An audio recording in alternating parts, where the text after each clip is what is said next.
നമസ്കാരം. എക്സലൻ്റ് അക്കാദമിയുടെ പുതിയ ഒരു വീഡിയോയിലേക്ക് എല്ലാവർക്കും സ്വാഗതം. ഇന്ന് നമുക്ക് ചെസ്സിലെ വളരെ രസകരമായൊരു ടാറ്റിക്സാണ് സാക്രിഫൈസ്. എന്തുകൊണ്ടാണ് സാക്രിഫൈസിന് ചെസ്സിൽ വളരെയധികം പ്രാധാന്യമുണ്ടാകാൻ കാരണം എന്ന് നമുക്ക് നോക്കാം. ഒരു ഗെയിമിൽ ഒരു സാക്രിഫൈസ് നടന്നതിന് ശേഷം മാത്രമാണ് ഓപ്പോണൻ്റ് ഇങ്ങനൊരു ആക്രമണത്തെക്കുറിച്ച് മനസ്സിലാക്കുവാൻ സാധിക്കുന്നുള്ളൂ.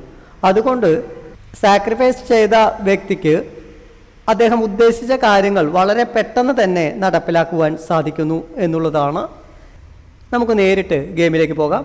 ആദ്യം നമുക്ക് ഈ ഒരു പൊസിഷൻ വിലയിരുത്താം. വൈറ്റിൻ്റെ ഭാഗത്തു നിന്ന് ചിന്തിക്കുകയാണെങ്കിൽ F3-യിലിരിക്കുന്ന പോൺ ഉപയോഗിച്ചുകൊണ്ട് നൈറ്റിനെയും ബിഷപ്പിനെയും ഒരു ഫോർക്കിലൂടെ അറ്റാക്ക് ചെയ്യുവാൻ സാധിക്കുന്നു. എന്നാൽ വൈറ്റ് ക്യാസലിംഗ് ചെയ്തിട്ടുണ്ട്. മറ്റു പീസുകൾ ഡെവലപ്പ് ചെയ്യുന്നതിന് താമസം നേരിട്ടിട്ടുണ്ട്. ബ്ലാക്കിൻ്റെ ഭാഗത്തുനിന്ന് ചിന്തിക്കുകയാണെങ്കിൽ ബ്ലാക്ക് ക്യാസലിംഗ് ചെയ്യുന്നതിന് പകരം ഒരു ആക്രമണം ഉണ്ടാക്കിയെടുക്കുന്നതിനാണ് കൂടുതൽ പ്രാധാന്യം നൽകുന്നത്. നമുക്ക് നേരിട്ട് ഗെയിമിലേക്ക് പോകാം. ആദ്യം നീക്കം നടത്തേണ്ടത് ബ്ലാക്ക് ആയിരുന്നു.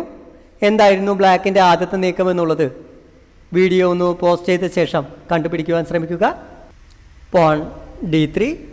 ഇപ്പോൾ BH5 എന്ന നീക്കം നടത്തിക്കൊണ്ട് ബിഷപ്പിനെയും നൈറ്റിനെയും സംരക്ഷിക്കുവാൻ ശ്രമിക്കുന്നതിന് പകരം D3 എന്ന നീക്കം നടത്തിക്കൊണ്ട് BC5 എന്ന നീക്കത്തിലൂടെ ഒരു ചെക്ക് നൽകുവാൻ ബ്ലാക്ക് ശ്രമിക്കുന്നു. F cross G4.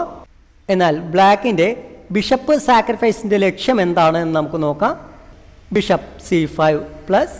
ഇപ്പോൾ റൂക്ക് വെച്ച് ബ്ലോക്ക് ചെയ്യുകയാണെങ്കിൽ വൈറ്റിന് റൂക്ക് നഷ്ടപ്പെടുന്നു. King H1. ബ്ലാക്ക് വളരെ സാഹസികമായ ഒരു നീക്കമാണ് അടുത്തതായി നടത്തിയിട്ടുള്ളത്. എന്തായിരുന്നു ആ നീക്കം എന്നുള്ളത് വീഡിയോ ഒന്ന് പോസ്റ്റ് ചെയ്തതിന് ശേഷം കണ്ടുപിടിക്കുവാൻ ശ്രമിക്കുക. ഇപ്പോൾ ബ്ലാക്കിന് NF2 എന്ന നീക്കം നടത്തിക്കൊണ്ട് ഒരു ഫോർക്കിംഗ് ചെക്കിലൂടെ കിങ്ങിനെയും ക്യൂനിനെയും ആക്രമിക്കാം. അപ്പോൾ വൈറ്റിൻ്റെ റൂക്ക് നഷ്ടപ്പെടുത്തിക്കൊണ്ട് നൈറ്റിനെ വെട്ടിയെടുക്കും. എന്നാൽ ബ്ലാക്ക് ഈ സാഹചര്യത്തിൽ വൈറ്റ് ഒരിക്കലും പ്രതീക്ഷിക്കാത്ത ഒരു നീക്കമായിരുന്നു നടത്തിയത്. എന്തായിരുന്നു ആ നീക്കം എന്നുള്ളത് വീഡിയോ ഒന്ന് പോസ്റ്റ് ചെയ്തതിന് ശേഷം കണ്ടുപിടിക്കുവാൻ ശ്രമിക്കുക. Night G3 plus H cross G3. വൈറ്റിന് H cross G3 എന്നൊരു നീക്കം മാത്രമാണ് ഈ ഒരു പൊസിഷനിൽ അവശേഷിക്കുന്നത്. Queen G5. ഇപ്പോൾ നമുക്ക് മനസ്സിലാക്കുവാൻ സാധിക്കുന്നത് ക്യൂൻ ഉപയോഗിച്ചുകൊണ്ട് H6 എന്ന നീക്കം നടത്തുവാൻ സാധിച്ചാൽ ഒരു ചെക്ക് മേറ്റ് ഉണ്ടാക്കിയെടുക്കാം എന്നുള്ളതാണ്. Rook F5. റൂക്ക് ഉപയോഗിച്ചുകൊണ്ട് ക്യൂനിനെ ആക്രമിക്കുകയും ബ്ലാക്ക് ക്യൂൻ H6 എന്ന നീക്കം നടത്തുകയാണെങ്കിൽ റൂക്ക് H5 എന്ന നീക്കം നടത്തിക്കൊണ്ട് ചെക്കിനെ ബ്ലോക്ക് ചെയ്യുകയും ചെയ്യാം എന്നുള്ളതാണ്. എന്നാൽ ഈ ഒരു പൊസിഷനിൽ വൈറ്റ് മറ്റൊരു സാഹസികമായ നീക്കമാണ് നടത്തുന്നത്. എന്തായിരുന്നു ആ നീക്കം എന്നുള്ളതൊന്ന് കണ്ടുപിടിക്കുവാൻ ശ്രമിക്കുക. Porn H5. വൈറ്റ് ബിഷപ്പിനെ സാക്രിഫൈസ് ചെയ്തു. അതിനുശേഷം നൈറ്റിനെ സാക്രിഫൈസ് ചെയ്തു. ഇപ്പോൾ ക്യൂനിനെ കൂടി സാക്രിഫൈസ് ചെയ്തുകൊണ്ട് ഒരു ചെക്ക് മേറ്റ് ഉണ്ടാക്കിയെടുക്കുവാൻ ശ്രമിക്കുന്നു. G cross H5. ഒരു ചെക്ക് മേറ്റ് ഒഴിവാക്കുന്നതിൻ്റെ ഭാഗമായാണ് G ക്രോസ് H5 എന്ന നീക്കം നടത്തുന്നത്. അപ്പോൾ വൈറ്റിന് റൂക്കിനെ പൂർണ്ണമായും നഷ്ടപ്പെടുന്നു. Queen cross F5. Pawn G4. ഈ ഒരു പൊസിഷനിൽ G4 എന്ന നീക്കം നടത്തുമ്പോൾ F5-ൽ ഇരിക്കുന്ന ക്യൂനിനെ ആക്രമിക്കുവാൻ വൈറ്റിന് സാധിക്കുന്നു.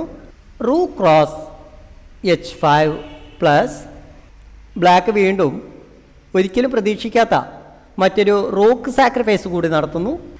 G cross H5. ബ്ലാക്ക് ബിഷപ്പും ക്യൂനും ഉപയോഗിച്ചുകൊണ്ട് വളരെ ശക്തമായ ഒരു ആക്രമണം നടത്തിക്കൊണ്ട് ഒരു ചെക്ക് മേറ്റ് ഉണ്ടാക്കിയെടുക്കാം എന്നാണ് പ്രതീക്ഷിക്കുന്നത്. എന്തായിരുന്നു ബ്ലാക്കിൻ്റെ അടുത്ത നീക്കം എന്ന് നമുക്ക് നോക്കാം. Queen E4. ക്യൂൻ H4 എന്ന നീക്കം നടത്തിക്കൊണ്ട് ഒരു ചെക്ക് നൽകുക എന്നാണ് ബ്ലാക്ക് ഉദ്ദേശിക്കുന്നത്. Queen F3. അടുത്ത നീക്കത്തിൽ ക്യൂനിനെ എക്സ്ചേഞ്ച് ചെയ്യുകയോ അല്ലെങ്കിൽ ക്യൂൻ H4 എന്ന ചെക്ക് നൽകുകയാണെങ്കിൽ ക്യൂൻ H3 എന്ന നീക്കം നടത്തിക്കൊണ്ട് ചെക്കിനെ ബ്ലോക്ക് ചെയ്യാം എന്നാണ് വൈറ്റ് ഉദ്ദേശിക്കുന്നത്. Queen H4+. Queen H3. Queen E1+ king H1. ബ്ലാക്കിന് വേണമെങ്കിൽ ക്യൂൻ ഉപയോഗിച്ചുകൊണ്ട് ബിഷപ്പിനെ വെട്ടിയെടുക്കാം.